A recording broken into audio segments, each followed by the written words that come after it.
So before starting, I'd like to introduce our society. I am Mahnoor Khan, and I'm the president of UMT BioWare Society. जो BioWare Society है, इसका basically काम ये है कि हम लोग डिफरेंट डिसिप्लिन्स के स्टूडेंट्स के साथ इंट्रोडक्शन कराते हैं बायोलॉजी का, and we just want to show you all कि कैसे आप लोगों की फील्ड जो है that is related to sciences and specially life sciences, because interdisciplinary collaboration के बगैर कोई भी चीज़ पॉसिबल नहीं होती। तो ये सेशन इटसेल्फ उसकी एक बड़ी एग्जांपल है, इंट्रोडक्शन टू डिज़ाइन, जो कि ग्राफिक डिज़ाइनिंग से ज़्यादा करीब है। लेकिन जो लाइफ साइंसेस वाले स्टूडेंट्स हैं, जो साइंटिस्ट हैं, उन सब के लिए सिर्फ लाइफ साइंसेस नहीं, general sciences, business, computer sciences, जितने भी स्टूडेंट्स हैं उन सब ने कभी ना कभी आगे जाके पब्लिकेशन करनी होती है, डायग्राम्स उसमें बनाने होते हैं। ऑनलाइन सेशन के अंदर जिस तरह हमने सीखा है ऑनलाइन पढ़ते हुए, ऑनलाइन सेमेस्टर्स जब हमने पढ़े हैं, अपनी असाइनमेंट्स बनाई हैं, तो हम सबको अंदाज़ा हुआ है कि जो सॉफ्ट स्किल्स हैं हमारे, ये कितने इम्पोर्टेंट हैं। और इनके अलावा जो माइक्रोसॉफ्ट ऑफिस है, वर्ड है, एक्सेल, इन सबको सीखना कितना इम्पोर्टेंस रखता है हमारे लिए। कंप्यूटर के ऊपर इंसान की टाइपिंग तेज होनी चाहिए, वरना आप लोग अपने एग्जाम में सही तरह परफॉर्म नहीं कर पाते हैं। तो ये सारी चीज़ें वो हैं जिन्होंने इस पैंडेमिक के बाद जो वर्ल्ड को चेंज किया है, तो उन्होंने अपनी इम्पोर्टेंस हमें बताई है। इसी तरह जब आप लोगों ने कुछ आगे जाके फ्यूचर में पब्लिकेशन करनी होती है, कुछ भी आपने डायग्राम वगैरह बनानी होती है, तो उसके लिए आपको बाद में किसी ग्राफिक डिज़ाइनर की ज़रूरत पड़ती है। तो क्यों ना आज हम लोग थोड़ी बहुत बेसिक्स पढ़ लें डिज़ाइनिंग की, थोड़ा बहुत हमें आइडिया हो जाए कि डिज़ाइनिंग होती कैसे है, बजाय इसके कि आप लोग in the future freelancer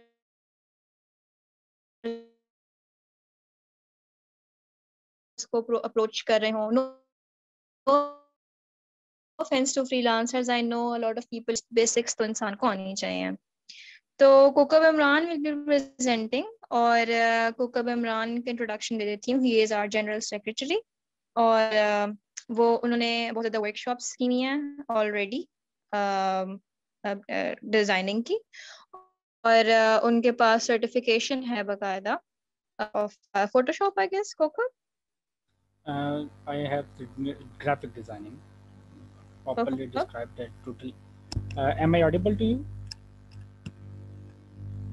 Hello. Audible Audible.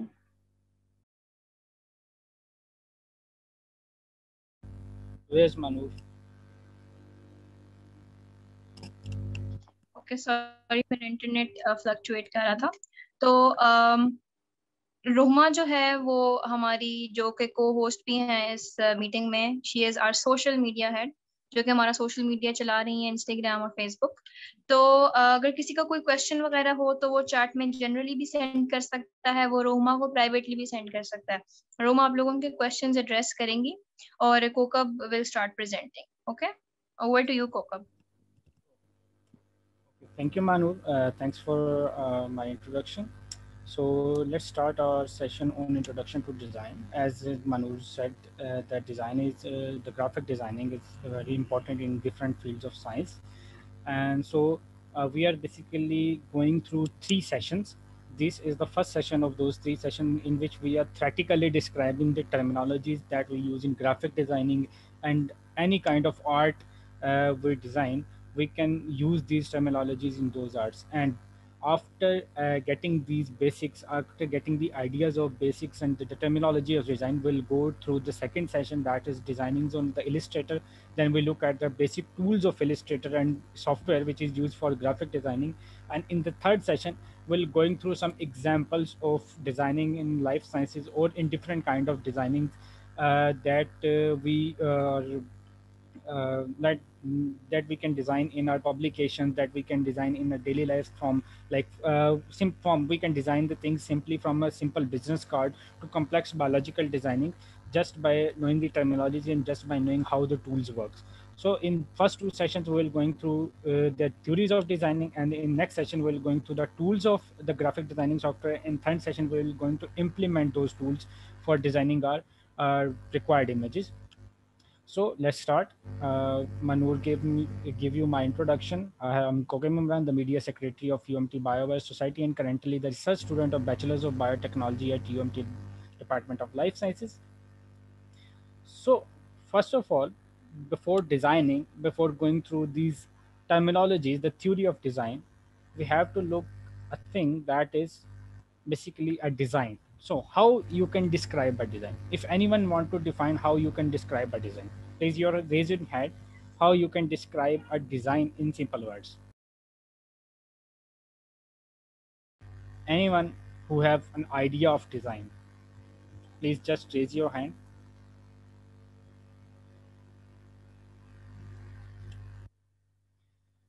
Okay, so if you people do not have an idea of design, so how we can define a design? Design is basically a process of defining your thoughts in a visual forms. Like I have a thought, I have a diagram in my mind, I have a sketch in my mind, and then when I draw that sketch, when I draw that diagram on a simple software, on a paper, or on a whiteboard, anything that is known as a design. So design is basically process of defining your thoughts in a visual form, or design is can also be defined as the process of solving your problems in a visual forms.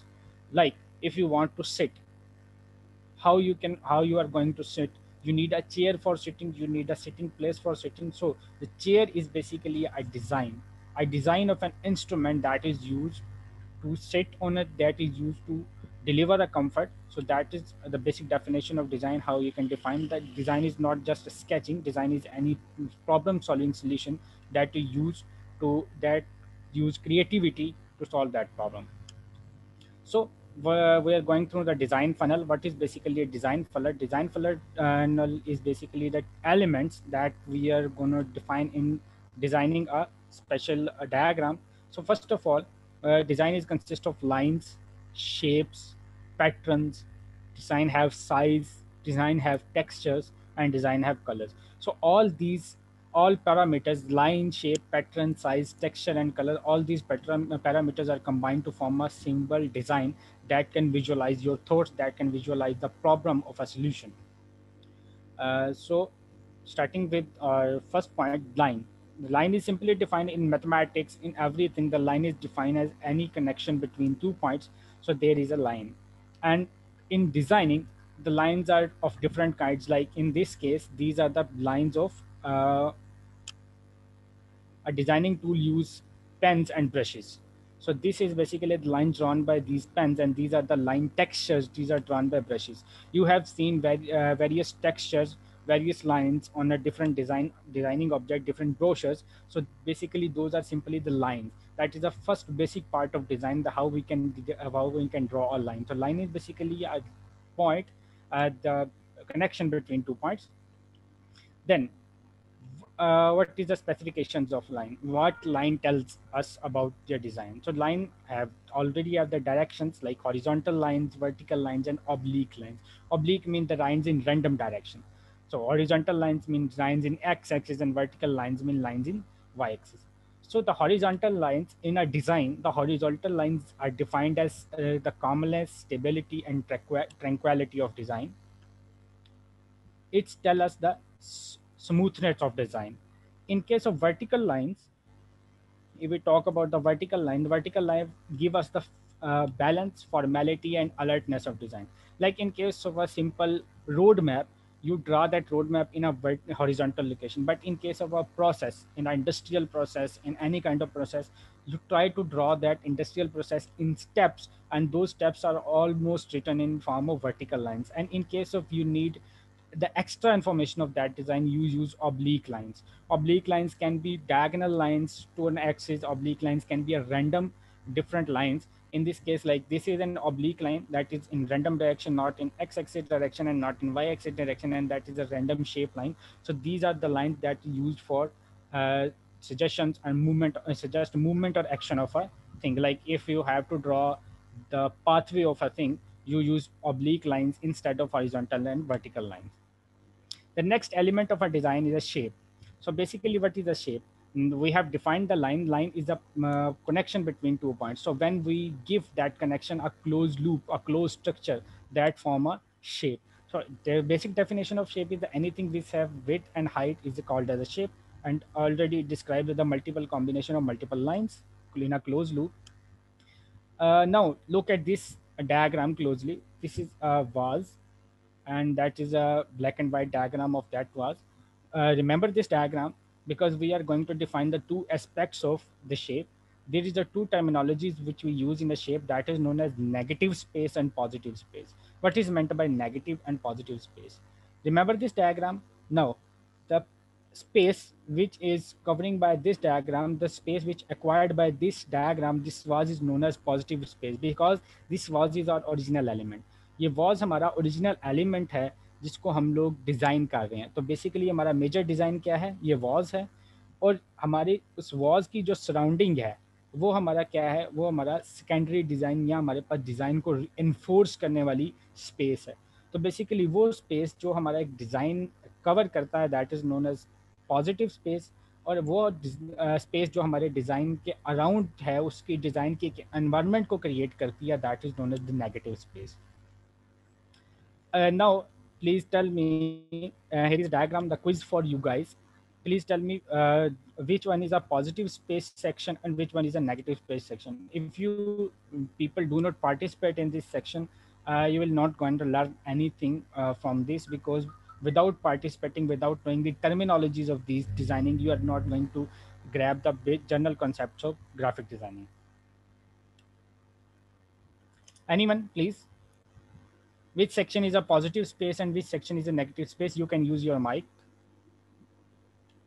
First one is representing the negative space and second one is representing the positive space.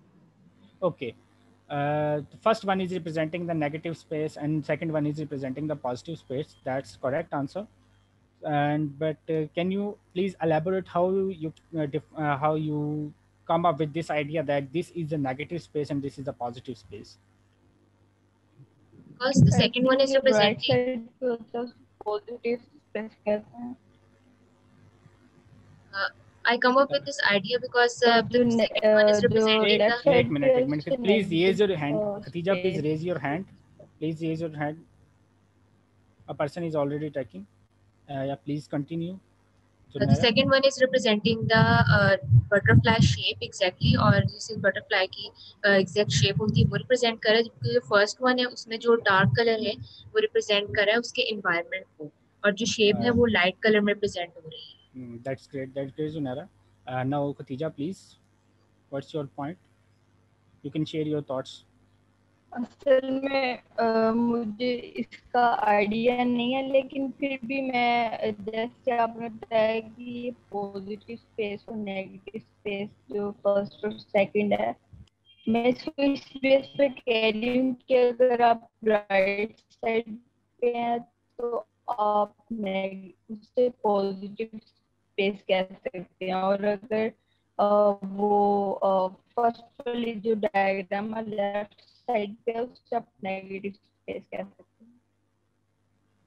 हाँ, basically in case of Zanara's answer was very correct, that the basic element of this diagram is this butterfly shape. The basic thing that is giving the meaning to this diagram is basically the butterfly shape. And the butterfly shape, we already know that the negative space. Now, please note down this point. The negative space is mostly represented as light colors or mostly as white color. So in this diagram, the basic element is butterfly shape. So this section that is representing the butterfly shape in color, that is known as the positive space section, and this section is the negative space, which is defining the space around that butterfly outlines. So basically the basic element of that giving the meaning of this meaning to this image is butterfly. Therefore we are taking the negative and positive space perspective with respect to butterfly. Now in this case there are very different confusions, like if we talk about only the section 1, then we can say that these butterfly, white color butterfly, that may be considered a negative space and the color section is considered as the positive space, and in second diagram the butterfly is considered as positive space and the white section is considered as negative space. But that's not the case. The negative and positive space perspectives are defined on the basis of element that is giving the meaning to design. So that is all about the shapes. Now we're going toward the patterns. Now, patterns, what are patterns? Patterns are simply the shapes in repetitive form. When we repeat several shapes in a several formats, several directions, that give rise to a pattern. Like in this case, these are all circles, these are all arcs which are uh, repeated in several patterns, giving this shape a unique feature. Now, there are different kinds of patterns that we come up that we interact in our daily life. For example, a seamless pattern. These are the different kinds of pattern we can see in different formats. Like these patterns can be seen in MS Word. These pattern can be seen in shapes of PowerPoint. These pattern can be seen in Adobe Acrobats and different kinds of other softwares. So basically, what are these patterns? You can see that these patterns are basically the repetitions of different kinds of shapes. So pattern is another element of design. The pattern can also, there are different applications of pattern. We will be looking at the application of pattern in the end of our presentation. Now the next part is size. The size, we all know that this is a very simple definition, that size is a relationship between the area occupied by one object to the other object. In this case, like, why, how we can define that this circle is a largest circle and this circle is a smallest circle? We can define the smallest and largest of a circle basing upon the relation with its environment. Like this circle has the greatest area, then other circle that is defined as the largest circle in this section, and this circle, the area of this circle is smallest in these sections, so this is defined as the smaller circle in these sections. So basically the size is important in describing the layout of the design, functionality of design. It can be attractive and organization of design, how we can organize our design, how much our design can be attractive, how much our design can be functional. So all of these things are dependent on the size of the shape, size of the objects we use in design. Like in this case, these are simply the circles giving a pattern of a foot.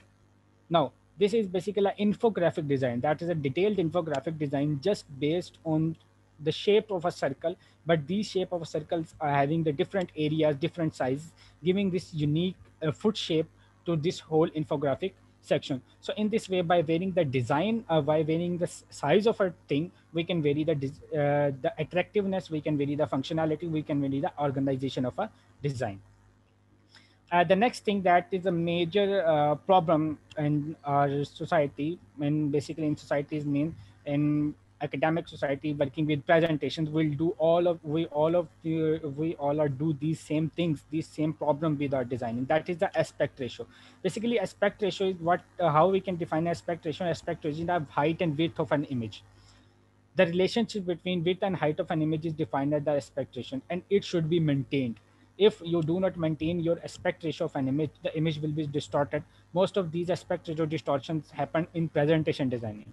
When we students design a presentation, we'll distorted the aspect ratio of design. We can distorted the balance between height and width of an image. That can create a mishap, that can create a problem in visualization of that image. So basically, these are the general images, general aspect ratios. Like we have a aspect ratio presentation slides of 4 by 3, 5 ratio 3, 5 by 4, 16 ratio 9. The presentation slide you are seeing on your screen, that is a 16 ratio 9 slide. Now if I can distort the section of this slide, I can compress this slide into width, and I can extend the height of this slide. The beauty of this slide can be distorted. So the aspect ratio, the maintaining the aspect ratio is very important in designing objects. If you do not maintain the aspect ratio of your design, the how it doesn't matter how creative you are, your design will be a disaster. Now the next part is a texture.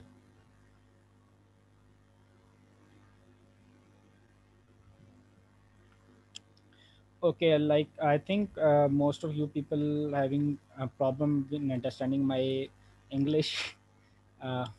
Okay, तो हम लोग इसको continue करते हैं उर्दू के अंदर सारी presentation को जो बाकी रह गई। एस्पेक्ट रेशो बेसिकली हम किसे डिफाइन करते हैं कि किसी भी एक इमेज का, किसी भी एक शेप का जो हाइट और विड्थ का रेशो है, उसको हम उसकी एस्पेक्ट रेशो कहते हैं।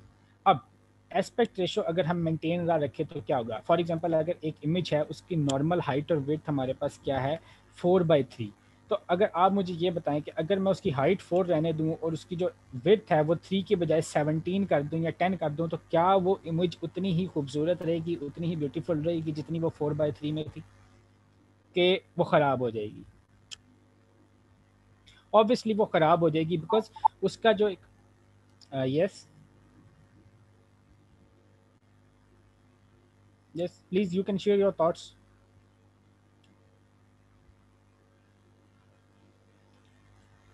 ओके, सो मैं बात कर रहा था कि इमेज जो है वो ख़राब हो जाएगी, वो उतनी उसकी खूबसूरती मेंटेन रहेगी। तो हमें अगर एक इमेज की खूबसूरती मेंटेन करनी है तो हमें उसकी एस्पेक्ट रेशो, उसकी जो साइज़ की हाइट एंड विड्थ की रेशो है वो मेंटेन रखनी पड़ेगी, वरना वो इमेज ख़राब हो जाएगी।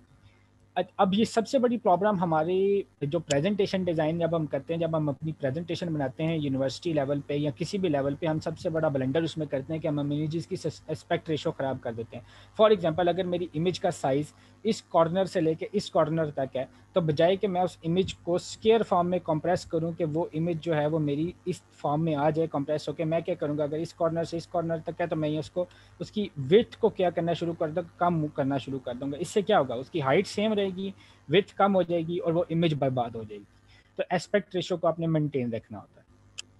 सर अच्छा, नेक्स्ट। पोस्टर डिजाइनिंग में यही मिस्टेक मेरे से हुई थी। जी, पोस्टर डिजाइनिंग, बिल्कुल यही काफ़ी सारी ऐसी चीज़ें तो हैं जो हम लोगों को 3-4 देखनी दफा पड़ती मैंने उसे ट्राई किया था, तो बाद में जाके सही हुआ था।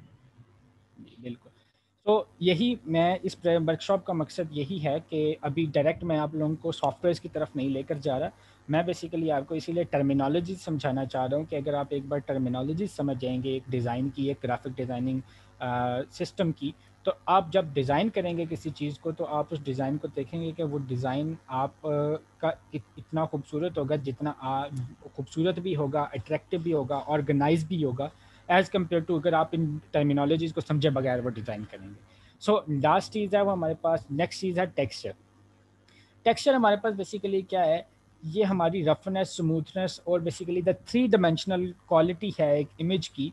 जैसे कि फॉर एग्जांपल, अगर मैंने ये एक इमेज आपके सामने दिखाई है तो आप यहाँ से फील कर सकते हैं, इस इमेज को देख के ये फील कर सकते हैं कि इस दीवार का जो है वो पेंट उखड़ा हुआ है, तो यहाँ पे एक रफनेस होगी। तो टेक्सचर बेसिकली एक इमेज की एक ऐसी क्वालिटी है जो आपको उस इमेज की उस सरफेस को फील करने में हेल्प करती है, तो उसे हम टेक्सचर के तौर पर डिफाइन कर सकते हैं।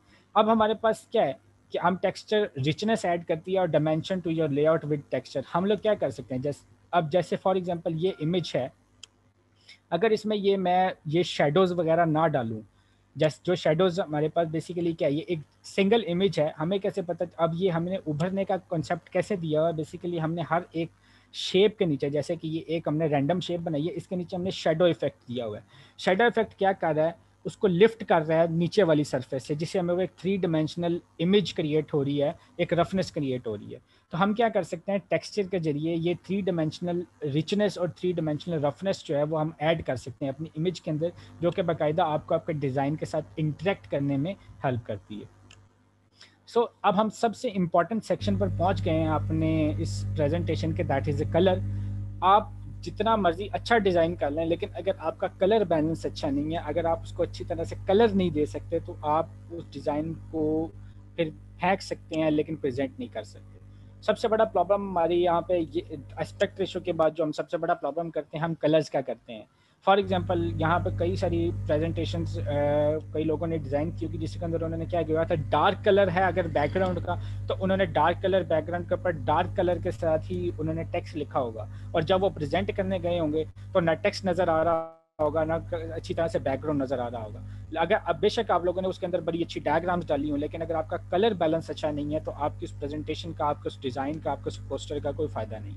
अब इसमें कुछ टर्मिनोलॉजीज़ हैं कलर की जो हम लोग डिफ़ाइन करेंगे कि हमने अगर कलर डिफ़ाइन करना है, एक डिज़ाइन है मेरे पास, मैं उसको कैसे डिफ़ाइन करूँगा। अगर मैंने आप लोगों को समझाना है कि यार ये डिज़ाइन है, इसका ह्यू बड़ा अच्छा है, इसका सैचुरेशन बड़ी अच्छी है, इसकी वैल्यू बड़ी अच्छी है, तो बेसिकली वो जो वैल्यू, ह्यू, सैचुरेशन, ये सारी बातें मैं बोल रहा हूँ, इनका मतलब क्या है।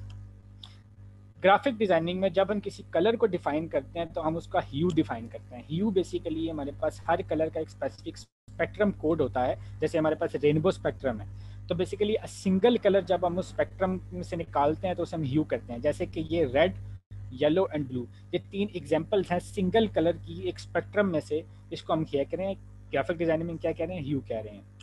वैल्यू बेसिकली क्या है, हम लोग किसी भी चीज़ की ब्राइटनेस को और डार्कनेस को जब डिफाइन करते हैं, या लाइटनेस और डार्कनेस को जब हम डिफाइन करते हैं किसी कलर की, तो हम उसे वैल्यू कहते हैं। फॉर एग्जांपल, ये जो कलर है और ये कलर है, ये कलर इनका ह्यू सेम ही है, ये है पर्पल कलर जी। ये और कलर है और ये कलर है, इनका ह्यू सेम ही है, ये है सिंगल कलर जी, ये है ब्लैक कलर जी। लेकिन क्या है बेसिकली, इनकी जो शेड, इसमें जो कलर्स में डिफरेंस आ रहा है, इसकी हमारे पास जो लाइटनेस में ब्राइटनेस में डिफरेंस आ रहा है, उससे क्या होता है कि इस कलर की प्रॉपर्टीज चेंज हो रही हैं, तो उसे हम क्या कहते हैं, उसकी वैल्यू कहते हैं। टिंट और शेड में क्या फ़र्क है। अब हम लोग क्या करते हैं, हम लोग जब डिफाइन करते हैं किसी चीज़ को, तो हम लोग वैल्यू को कंफ्यूज करते हैं शेड के साथ। जैसे फॉर एग्जांपल आपने कहा जनाब ये पर्पल कलर की लाइट शेड है, ये ब्लैक कलर की लाइट शेड है, तो बेसिकली ये ब्लैक कलर की वैल्यू है, लोएस्ट वैल्यू ब्लैक कलर है, ये हाईएस्ट वैल्यू ब्लैक कलर है, ये lowest highest value purple colour है, ये लोएस्ट वैल्यू पर्पल कलर है। और ये जो वाइट कलर्स हैं, इसका मतलब है इन कलर्स की वैल्यू क्या है, 0 है।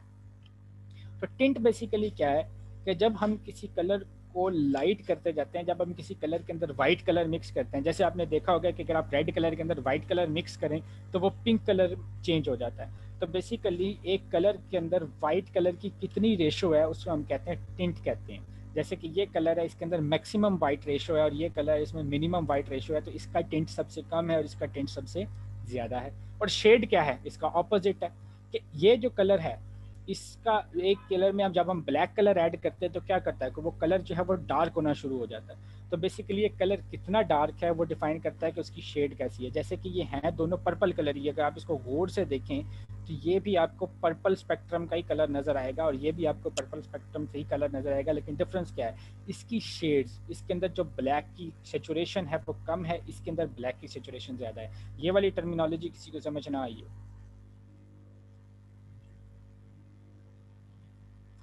टिंट, शेड और वैल्यू के अंदर डिफरेंस समझ आ गया आप लोगों को? आ गया। ओके, तो सैचुरेशन हमारे पास क्या है, अब वो चीज़ आती है हम लोग जिसको कहते हैं कि जनाब ये बड़ा गाढ़ा कलर है और ये बड़ा हल्का कलर है, तो वो सैचुरेशन है। बेसिकली द इंटेंसिटी, जब हम इस कलर की इंटेंसिटी को डिफाइन करते हैं तो हम उसको कहते हैं सैचुरेशन है। जैसे कि हमारे पास क्या है कि ब्राइट कलर या वाइब्रेंट कलर्स हैं, जैसे रेड और येलो, ये बड़े ब्राइट और वाइब्रेंट से कलर, ये बड़ा उभर के आते हैं अगर आपने किसी डिज़ाइन के ऊपर लगाए हो। जैसे फॉर एग्जांपल है, अगर आप ये नीचे वाली लाइंस को भी देखें, आपका सबसे ज़्यादा फोकस किसके ऊपर होगा, ये लाइट ब्लू कलर पे है या ये ऑरेंज वाले सेक्शन पे। ये सेक्शन जब इतनी जल्दी आप रिसीव नहीं करेंगे जब आप स्लाइड को डायरेक्टली देखेंगे। तो बेसिकली सैचुरेशन हमारे पास क्या है कि कलर की इंटेंसिटी क्या है, और ये हमारे पास क्या डिफाइन करती है कि किसी भी कलर कितना वाइब्रेंट कलर है। तो वाइब्रेंट कलर हमारे पास क्या करते हैं कि आई साइड के साथ कैची कलर्स होते हैं, और हमारे पास ब्राइट कलर, अगर हमारे पास जो ब्राउन कलर्स हैं, ये बेसिकली क्या है, हाईली सैचुरेटेड कलर्स हैं। तो फॉर एग्जांपल ये क्यों कैची हैं, क्योंकि इनकी सैचुरेशन कम है, इनकी कलर इंटेंसिटी कम है। आप लोगों को पता है कि हमारे पास बेसिकली अगर आप लोगों ने स्पेक्ट्रम को देखा हो तो रेड कलर का स्पेक्ट्रम सबसे कम है, फिर येलो कलर सबसे ज़्यादा हमारे पास वेवलेंथ रेड कलर की है, येलो कलर की है, सबसे कम वेवलेंथ ब्लू कलर की है। इसलिए सबसे जो हम लोग देर से परसीव करते हैं कलर वो ब्लू कलर है। ब्राउन की जो वेवलेंथ है वो बेसिकली हमारे पास क्या है, रेड और ऑरेंज के बाद आती है। तो इसकी सैचुरेशन, इसकी इंटेंसिटी जो है, वेवलेंथ की इंटेंसिटी हमारे पास रेड से ज़्यादा है। तो अगर आप लोगों ने साइंटिफिकली डिफाइन करना हो सैचुरेशन को, तो आप ये आप इसको सिंपली ऐसे डिफाइन कर सकते हैं कि वो कलर जिसकी वेवलेंथ कम है वो ज़्यादा वाइब्रेंट कलर्स होते हैं, वो ज़्यादा कैची कलर्स होते हैं एज़ कम्पेयर टू कलर जिनकी वेवलेंथ ज़्यादा है, सॉरी वेवलेंथ ज़्यादा है उन वो ज़्यादा कैची कलर्स हैं, मैं उल्टा बोल गया, और जिनकी वेवलेंथ कम है। इसीलिए आप देखें कि जो वायलेट कलर है वो इतना आपकी आंखों को चुभेगा as compare to red colour. ये एक थ्योरी है हमारे पास, कलर थ्योरी के अकॉर्डिंग हम ये बात कर रहे हैं। अच्छा, कलर थ्योरी हमारे पास क्या है, अगर हम लोगों ने चलें अब कलर्स की टर्मिनोलॉजीज देख ली, अब हमने उन कलर्स को डिज़ाइन में कैसे यूज़ करना है, हमने उस कलर को स्कीम में कैसे यूज़ करना है, हमें कैसे पता चलेगा कि अच्छा ये वाला कलर इसके साथ ज़्यादा मैच कर रहा है, ये वाला कलर इसके साथ अच्छा मैच नहीं कर रहा। तो उस डिज़ाइन को, उस रूल्स को, उन गाइडलाइंस को जब हम फॉलो करते हैं कि कौन सी हमारे पास कलर की कॉम्बिनेशन जो है वो अच्छे हैं, तो उन रूल और डिज़ाइन और गाइडलाइंस को हम क्या कहते हैं, कलर थ्योरी कहते हैं। और कलर थ्योरी में जो सबसे इंपॉर्टेंट चीज़ है हमारे पास वो कलर व्हील है। कलर व्हील बेसिकली क्या है कि हमने हर कलर, ये कलर व्हील हमारे पास बेसिकली ये है कि वेवलेंथ के हिसाब से हम लोगों ने कलर्स को सर्कुलर फॉर्म में अरेंज किया हुआ है। और ये जो कलर व्हील है ये हमें हेल्प करता है हमारे जो इंटरेक्टिव कलर्स हैं, हमारे जो कलर पैटर्न है कि हमारे डिज़ाइन में कौन सा कलर किसके साथ मैच करना है उसको एक्वायर करने में हमारे पास हेल्प करता है। जैसे फॉर एग्जांपल अगर आप यहाँ पे देखें प्राइमरी कलर थ्योरी, हमारे पास कलर्स में देखें तो ये हमारे पास क्या है कि जहाँ पे रेड है, येलो है और ब्लू है। यहाँ पे भी नीचे देखें कि ये रेड येलो एंड ब्लू इस लाइन के अंदर बड़े अच्छे से कंबाइन हो रहे हैं। तो बेसिकली कलर थ्योरी क्या है? कलर थ्योरी एक वन लाइनर कलर थ्योरी का ये है कि of colour further away from each other in a wheel the more closely relatable those colour in a design can be. इसका मतलब ये है कि एक कलर जितना दूसरे कलर से इस व्हील से दूर होगा उतना कलर वो दूसरे कलर के साथ अच्छी तरह सिंक होगा। जैसे फॉर एग्जांपल ये रेड कलर है और ये ब्लू कलर है।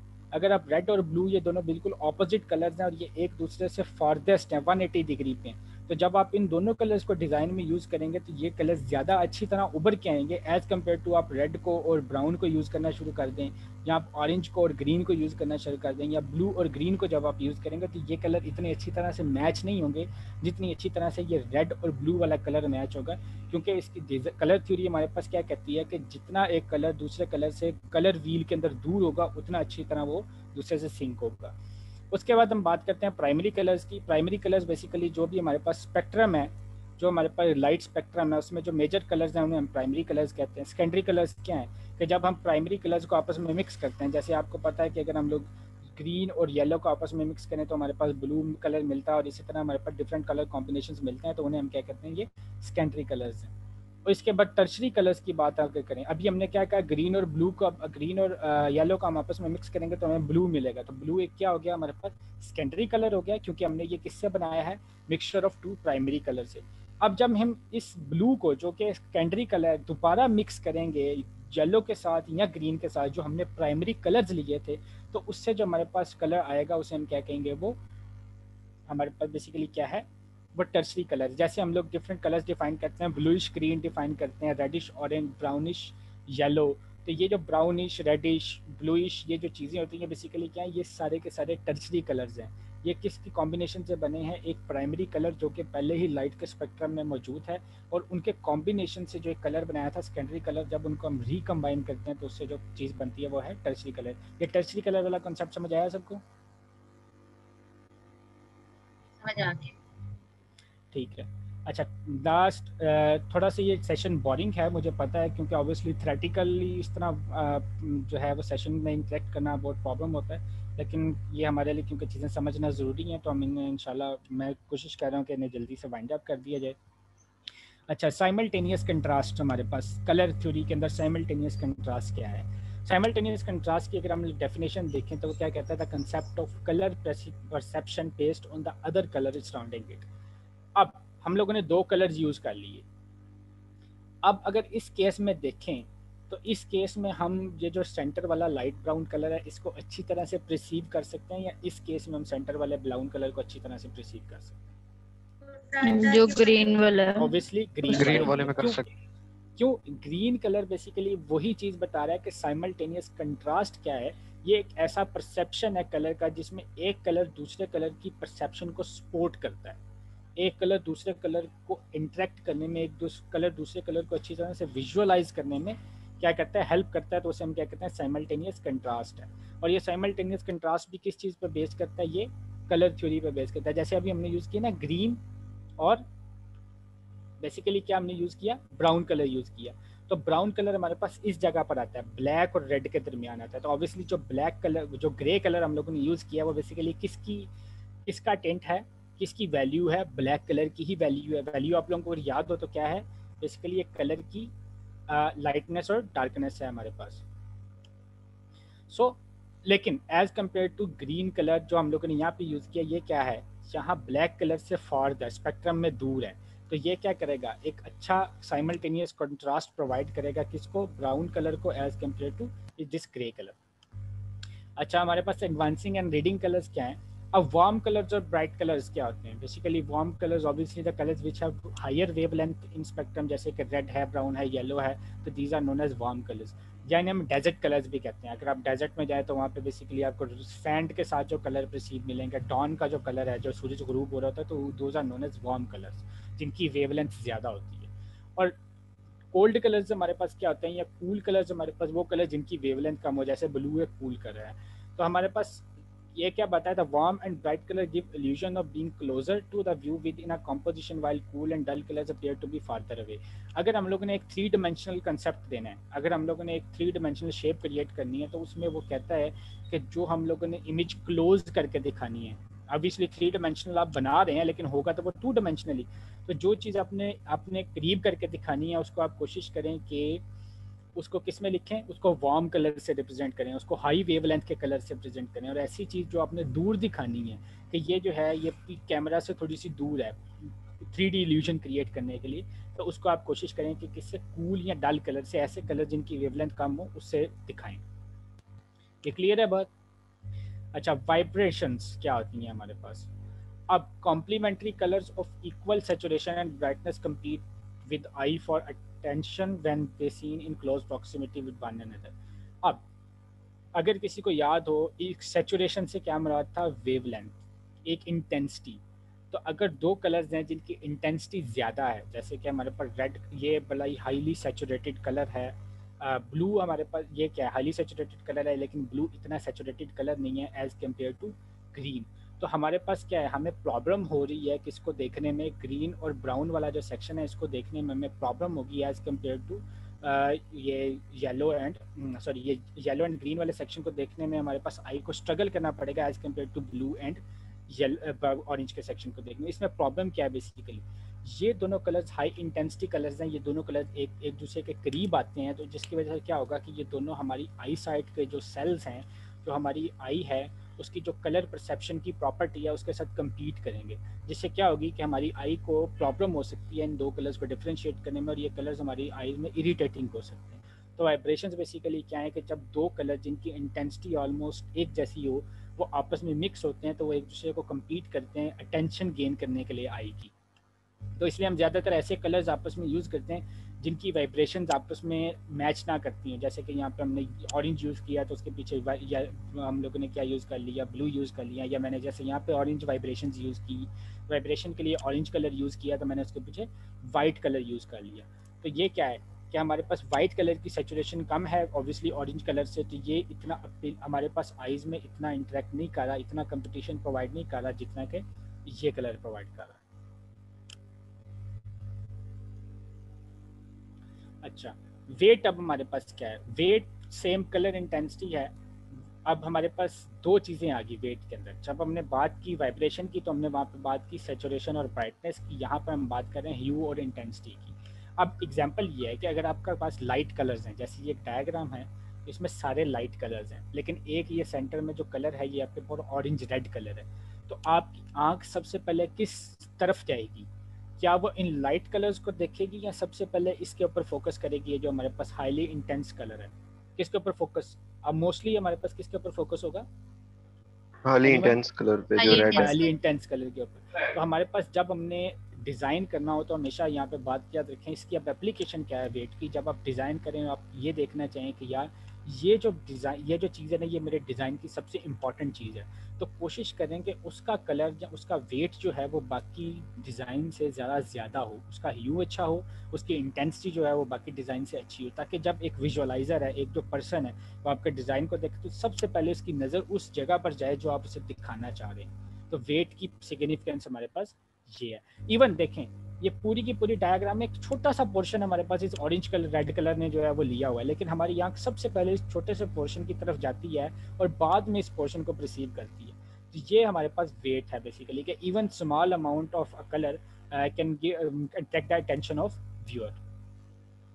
तो ये हमारे पास ऑलमोस्ट बातें होगी बेसिक टर्मिनोलॉजीज की, जिसमें हमने क्या चीज़ डिस्कस की, हम लोगों ने लाइंस को डिस्कस किया, शेप्स को डिस्कस किया, पैटर्न को डिस्कस किया, टेक्सचर को डिस्कस किया, हम लोगों ने फिर उसके बाद कलर्स थ्रू को डिस्कस किया और साइज़ को डिस्कस किया, और उसमें हमने नेगेटिव एंड पॉजिटिव स्पेस भी देखी। अब हमने जब ये सारी चीज़ें देख ली, अब हम प्रिंसिपल ऑफ डिज़ाइन की बात करते हैं कि चलें अभी हमने सारी टर्मिनोलॉजीज पढ़ ली, अब हम डिज़ाइन में इसको कैसे इम्प्लीमेंट करते हैं। तो डिज़ाइन में जब हम चीज़ों को इम्प्लीमेंट करते हैं, जब हमने डिज़ाइन बनाना है तो डिज़ाइन के अंदर 6 चीज़ें होती हैं जिनका हमने ख्याल रखना होता है। एक हमारे पास बैलेंस है, प्रॉक्सिमिटी है, रिपीटिशन है, स्पेस, कंट्रास्ट एंड अलाइनमेंट। ये सारी बातें हमने कर ली, हमने जस्ट इनको अब थोड़ा सा और डिटेल में थोड़ा सा देखना है तो बैलेंस बेसिकली क्या है, बैलेंस हम डिफाइन करते हैं डिज़ाइन की स्टेबिलिटी।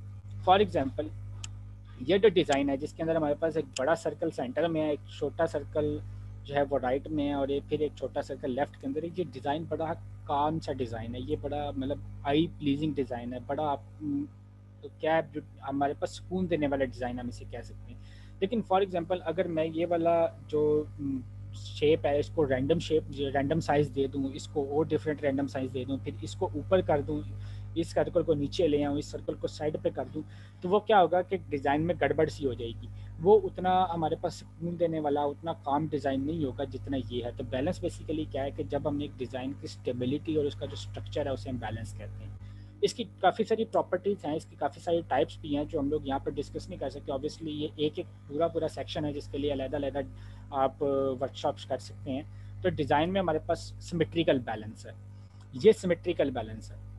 इसमें क्या है, हमारे पास एक सिमेट्री है, इन दोनों सर्कल्स के दरमियान की शेप और इन दोनों सर्कल्स के दरमियान की शेप बराबर है। इन और इस सर्कल का जो साइज़ है उसका जो डिफरेंस है और इस सर्कल का जो डाइज है उसका डिफरेंस हमारे पास बराबर है। ये दोनों सर्कल एक ही साइज़ की हैं, इन तीनों सर्कल्स की जो स्पेस है ऊपर से तकरीबन एक जैसी है, तो इसे हम कहते हैं सिमेट्रिकल डिज़ाइन, जिसके अंदर बाकायदा मेजरमेंट्स मौजूद हो, जिसमें सिमेट्री मौजूद हो। एसिमेट्रिकल डिज़ाइन क्या होगा, काफ़ी सारे हमारे पास ऐसे डिज़ाइन होते हैं जैसे कि एब्स्ट्रैक्ट पेंटिंग्स होती हैं जिसके अंदर रैंडम शेप्स होती हैं लेकिन वो फिर भी बड़ी प्लीजिंग होती हैं, बड़ी स्टेबल होती हैं, तो उन्हें हम कहते हैं एसिमेट्रिकल डिज़ाइन, जिसमें इक्वालिटी ना हो लेकिन वो फिर भी बैलेंस लगे। फिर बैलेंस बाय वैल्यू से मुराद है कि आपके कलर कितनी अच्छी तरह से बैलेंस है। बैलेंस बाय शेप, आप जैसे यहाँ पे बात की कि हमारे पास ये साइजेस हैं, ये आपस में इनका जो डिफरेंस है वो बैलेंस है। बैलेंस बाय टेक्सचर, अगर आपने दो टेक्सचर्स लिए हैं जैसे हम लोगों ने वो बात की थी, दीवार अगर आपको याद हो, दीवार का जो टेक्सचर मैंने आपको दिखाया था, तो पीछे वाले बैकग्राउंड का जो टेक्सचर है वो आगे वाले बैकग्राउंड में जो पेंट उखड़ रहा था उसके टेक्सचर को सपोर्ट कर रहा था, तो वो एक स्टेबिलिटी बाय टेक्सचर है। और स्टेबिलिटी बाय पोजीशन से मुराद यानी कि बैलेंस बाय पोजीशन से मुराद भी इसी में है कि ये दोनों सर्कल्स अगर एक दूसरे से इक्वी डिस्टेंस हैं तो ये दोनों सर्कल भी हमारे पास क्या, ये दोनों सर्कल्स हमारे पास बेसिकली क्या है, सेंटर वाले सर्कल से इक्वी डिस्टेंस हैं, ऊपर से भी इक्वी डिस्टेंस है और नीचे से भी इक्वी डिस्टेंस है, तो ये हमारे पास एक सेंट्रलिटी प्रोवाइड कर रहा है इस डिज़ाइन को, तो इसे हम क्या कहते हैं, बैलेंस कहते हैं। जैसे कि इसकी बैलेंस की सबसे अच्छी एग्जांपल ये है, अगर मैं आपको ये इमेज बताऊं, लेफ्ट इमेज ज़्यादा बैलेंस है या राइट इमेज, आप लोगों के मुताबिक लेफ्ट इमेज ज़्यादा बैलेंस है या राइट इमेज? राइट वाले कितने हैंड रेज करेंगे? राइट वाली ज्यादा बैलेंस लग रही है। राइट वाली ज़्यादा बैलेंस है, क्यों? क्योंकि इसमें क्या है कि ये जो हमारे पास एक पैटर्न बनाया हुआ है बॉटल्स में, इस पैटर्न के जब हम अराउंड टेक्स्ट को क्या कर रहे हैं, अरेंज कर रहे हैं, तो ये ज़्यादा काम है, ये ज़्यादा अच्छा लग रहा है as compare to this text. इसमें क्या है, टेक्स्ट बहुत क्लोज है, पढ़ने के काबिल नहीं है, ये डायग्राम छोटी सी है, जो ये इतना अच्छा डिज़ाइन नहीं है, तो ये हमारे पास एक बड़े ही बैलेंस और इम्बैलेंस डिज़ाइन की एग्जाम्पल है। यस। अच्छा, प्रॉक्सिमिटी क्या है? प्रॉक्सिमिटी हमारे पास सिंपल रिलेशनशिप बिटवीन एलिमेंट्स है कि जो एलिमेंट्स एक दूसरे के करीब हैं या दूर हैं वो आपस में सिंक कैसे हो रहे हैं, वो आप फोकल पॉइंट कैसे प्रोवाइड कर रहे हैं, उसकी प्रॉक्सिमिटी है। फॉर एग्जांपल अगर आप ये देखें, ये एडिडास है और ये भी एडिडास का लोगो है, लेकिन अगर आप इस लोगो के अंदर से ये इमेज निकाल दें, अगर किसी ने पहली दफ़ा भी ये लोगो देखा है तो उसको ये पता है कि इन तीनों जो शेप्स हैं इनके दरमियान रिलेशन कुछ ना कुछ है और ये अपनी ओरिजिनल जगह पर नहीं है। तो ये जो एक सेल्फ परसेप्शन है एक इमेज की हमारे साथ, कि हम एक इमेज को देख के कहते हैं कि यार ये इमेज में ये आपस में रिलेटेड है ये लेकिन ठीक नहीं है इमेज, तो इसे हम कहते हैं प्रॉक्सिमिटी। कि जब हम किसी डिज़ाइन के एलिमेंट्स के दरमियान रिलेशन को समझते हैं तो उसे हम क्या कह रहे हैं, प्रॉक्सिमिटी कह रहे हैं। ऑब्वियसली अगर किसी ने एक एडिडास का लोगो देखा हुआ है तो ये ज़्यादा बैलेंस लोगो है एज कम्पेयर टू दिस।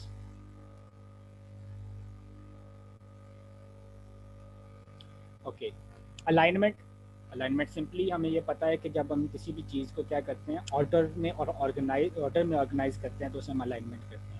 जैसे कि फॉर एग्जांपल ये एक प्रॉपर अलाइनमेंट है, ये एक अच्छी शेप लग रही है as compare to this random alignment shape. तो हमारे पास क्या है कि लेकिन फिर भी हम काफ़ी सारी ऐसी रैंडम अलाइनमेंट्स भी हैं जिनसे हम क्या कर सकते हैं कि कनेक्शन क्रिएट कर सकते हैं। तो सेम जैसे हमारे पास बैलेंस, जैसे हमारे पास प्रॉक्सिमिटी जो है हमारी इमेज को स्टेबिलिटी प्रोवाइड कर रही थी, एक अलाइनमेंट का कॉन्सेप्ट भी हमारे पास हमारी इमेज को स्टेबिलिटी ही प्रोवाइड करता है कि हमारी इमेज कितनी ऑर्गेनाइज है उसको हम उसकी अलाइनमेंट कहते हैं। अलाइनमेंट की जो सबसे अच्छी एग्जांपल है वो हमारे पास ये है, अगर आपने न्यूज़पेपर्स देखे हों या आप लोगों ने मैगजीन्स देखी हैं तो उसमें क्या होता है कि इस तरह टेक्स्ट अलाइन होते हैं। कोई टेक्स्ट अगर ये बॉक्स है, फॉर एग्जांपल ये अगर जी का बॉक्स है, तो आप ये देखेंगे कि ये ऊपर वाला जो टेक्स्ट की पहली लाइन है और जो आखिरी वाली टेक्स्ट की लाइन है, ये दोनों बिल्कुल सिंक कर रही हैं इस जी के बॉक्स के साथ। ना ये लाइन एक पॉइंट ऊपर है, ना ये लाइन एक पॉइंट नीचे है।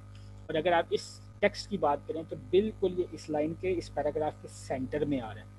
तो बेसिकली हमने क्या किया हुआ है, इससे क्या होगा कि ये डिज़ाइन और खूबसूरत लगेगा। अगर मैं फॉर एग्जांपल क्या करूँ, इस हेडिंग को यहाँ पर थोड़ा सा, अगर मैं इस हेडिंग को इसकी बजाय यहाँ पर रख दूँ तो आप देखेंगे कि ये इतना अच्छा मज़ेदार डिज़ाइन नहीं है जितना ही इस केस में। तो अलाइनमेंट बेसिकली क्या है कि जब हम चीज़ों को ऑर्गेनाइज करते हैं तो वो हमारे पास एक अच्छी विजुअलाइजेशन देती हैं। अब ये जो कंसेप्ट है, ये जब हम डायग्राम डिज़ाइन करेंगे इलिस्ट्रेटर के अपनी नेक्स्ट वर्कशॉप में, मैं उसमें बताऊंगा कि अगर आप एक लाइन को दूसरे लाइन के अलाइन ना रखें, एक लाइन को दूसरी लाइन से मिस अलाइन कर दें, तो वो कितना बड़ा प्रॉब्लम हमारे लिए क्रिएट हो सकता है। हमारे पूरा डिज़ाइन बहुत अच्छा बना हो लेकिन वो दो लाइंस आपस में मैच ना कर रही हो, तो वो सबसे पहले नज़र जो है व्यूअर की उसके ऊपर जाती है।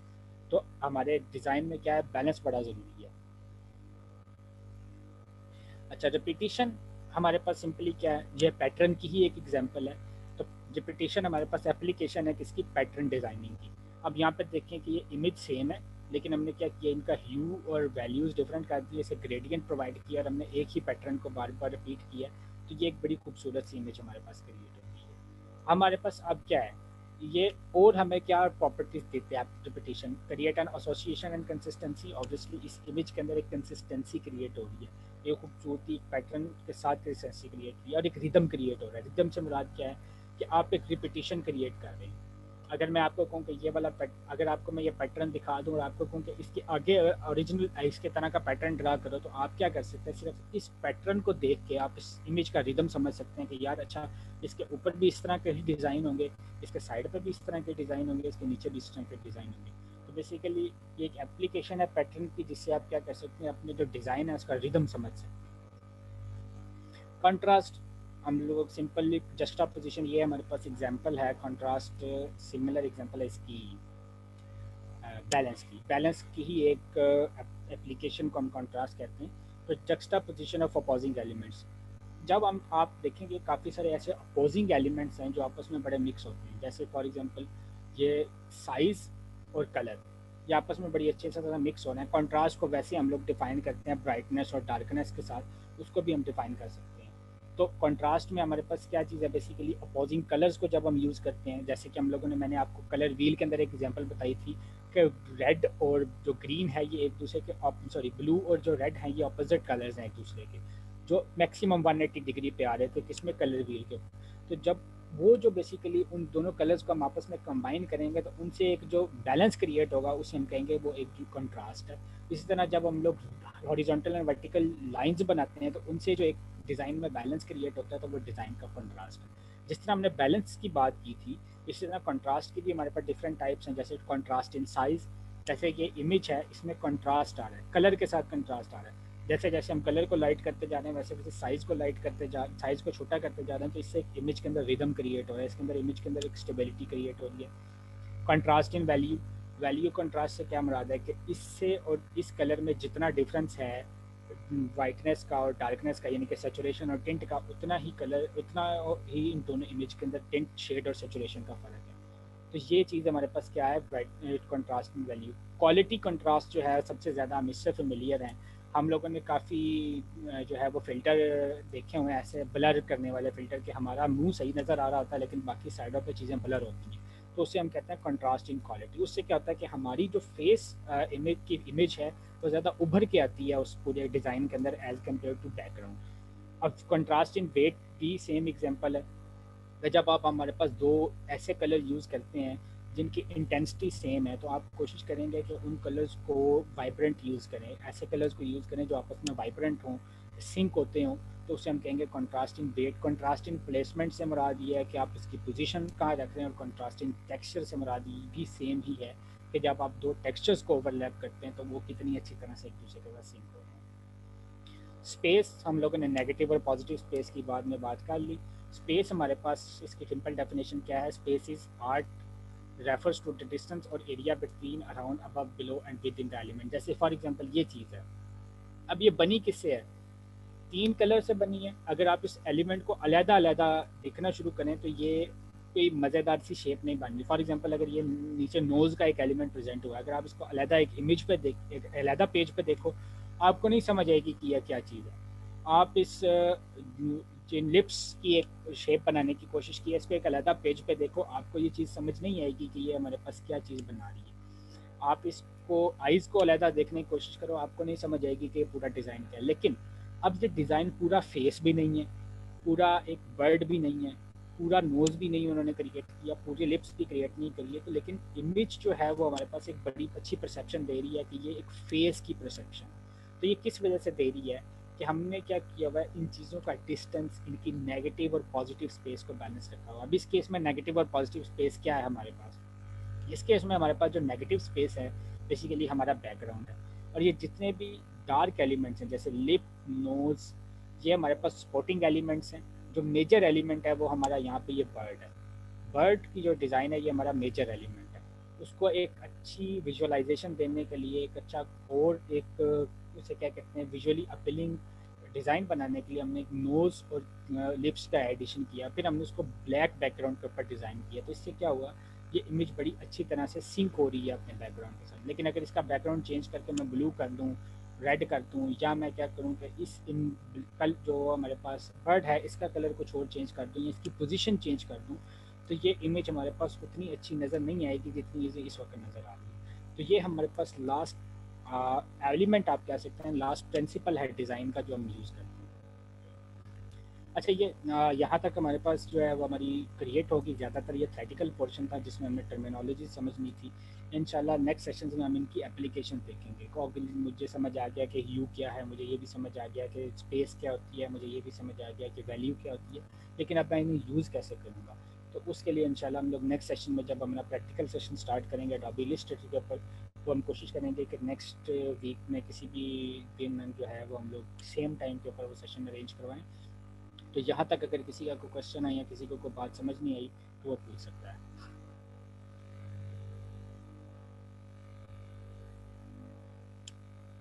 Yes Khatija, you can ask your question on your mic.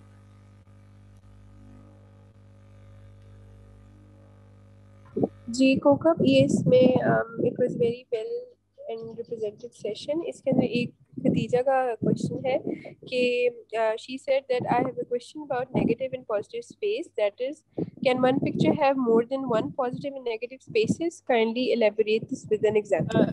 So In case of picture, when we define negative and positive spaces, we cannot define number of spaces, we can define the picture as a whole.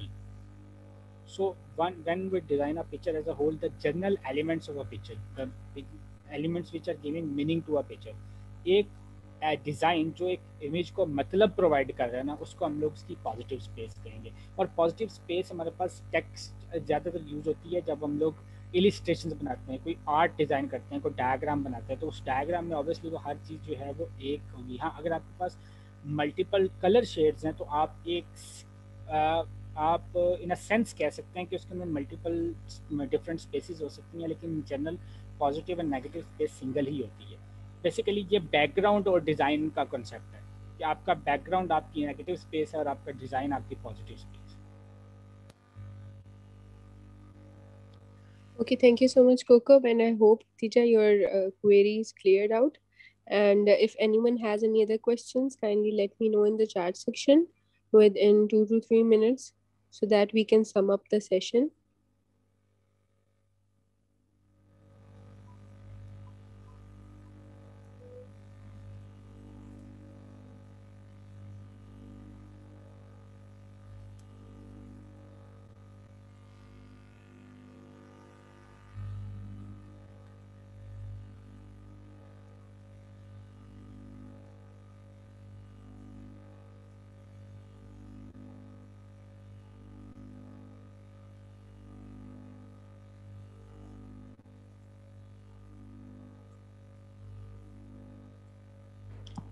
Okay, so I think so. Most of the queries have been cleared out, and there are no more further questions.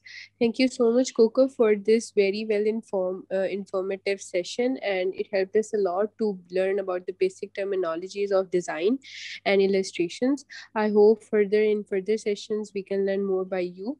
It was a very nice session, and now we are calling it off. I'd like to ask Mahnoor if she's here so that she can say 2 words upon it, or else we can just wrap it up. I don't think so. Mahnoor is here, so I think so. We are going to end it up. Thank you so much for all the participants also who joined and made this session valuable, because without you guys, it is not as valuable for a speaker to invest so much energy into something. And thank you so much for Zunaira, Shirley, and Khatija for asking so many questions and showing special kind of interest in it. And I hope we are going to end the session. So thank you so much. Allah Hafiz. Stay tuned for more further sessions. And if you have any other queries, you can also let us know on our Instagram page, which is by the name of our society, Bioverse UMT. And if you are in our WhatsApp group, you can also send your queries there. अपना ख्याल रखें. I hope you all stay safe and healthy. Allah Hafiz. Allah Hafiz, Kokab. Thank you so much again. Allah Thank you Hafiz. guys for attending this session. Allah I Hafiz. hope this session gives you some information about graphic designing. In the next session, we will go to a practical session of graphic design. Thank you.